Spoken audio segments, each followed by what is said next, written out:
bienvenue sur Chouchoupondi, la chaîne franco-indienne. Le biryani, la 8e merveille du monde, la star des mariages et des fêtes indiennes. Déjà, quand on se prépare le matin pour aller à une fête, on pense au biryani.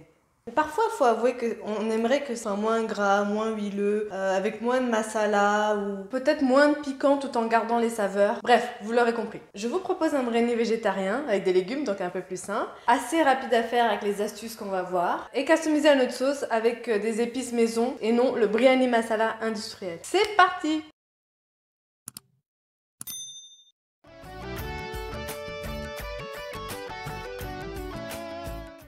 Alors on va voir très rapidement les ingrédients nécessaires. Vous aurez tout le détail sur la barre de description en bas. Alors là on voit d'un coup d'œil les ingrédients nécessaires. On a besoin des légumes, oignons et tomates, gingembre et ail à mixer ensemble, le sel, les épices, un pot de yaourt, le riz qu'on a fait tremper au préalable et enfin les feuilles de menthe et coriandre qu'on va mettre à la fin. Alors première astuce, pour une cuisson plus rapide, on fait tremper le riz dans l'eau au moins 30 minutes avant. Alors, petit conseil pour couper les carottes. On coupe sur la longueur. Puis ensuite, on recoupe au milieu. Voilà. Et ensuite, on vient couper par longueur de 1 cm à peu près. Pour obtenir en gros cette découpe. On attend que la marmite soit bien chaude. Et on vient ajouter 2 cuillères à café de ghee maison. Ça sent super bon.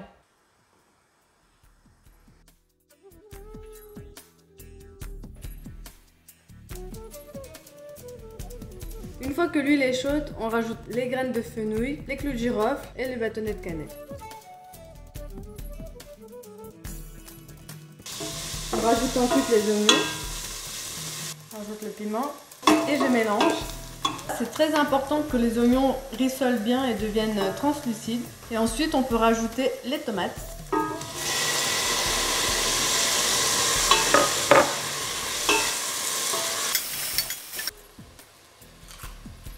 Tu voulais pas parler de Jiggy? Alors non, c'est du ghee maison. Ça vaut le coup de faire, c'est délicieux et c'est très simple à faire. Je vous mets le lien de la recette dans la barre de description. N'hésitez pas à tester. Voilà, on obtient cette belle petite texture. On voit bien que les tomates sont bien cuites. On peut venir ensuite rajouter les légumes. Le curcuma, le sel, les épices, la purée de gingembre et d'ail,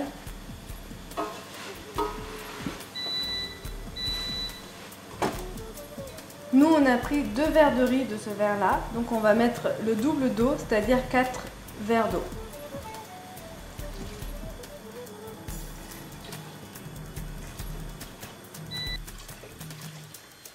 On vérifie que les carottes sont cuites al dente, ce qui est le cas.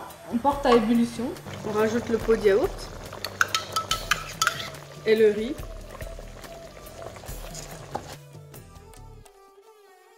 Deuxième astuce, pour cuire à l'étouffée, pour avoir l'effet du dum biryani, on vient couvrir le couvercle d'un torchon en coton propre, ou on peut prendre un t-shirt qu'on vient découper.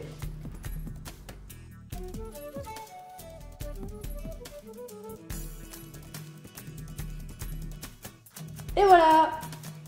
Du coup, on a juste à venir déposer dessus. Alors là, c'est une étape importante.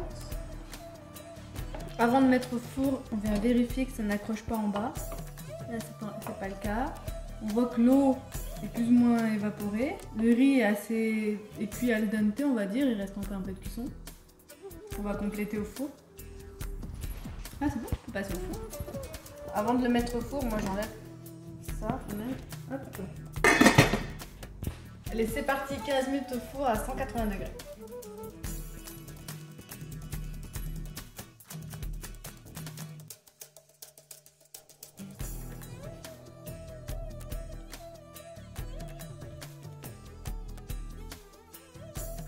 Allez, testez-moi cette recette et faites-moi part de vos commentaires, vous ne serez pas déçus. Prenez bien soin de vous et je vous rencontre dans une prochaine vidéo. À bientôt, ciao ciao!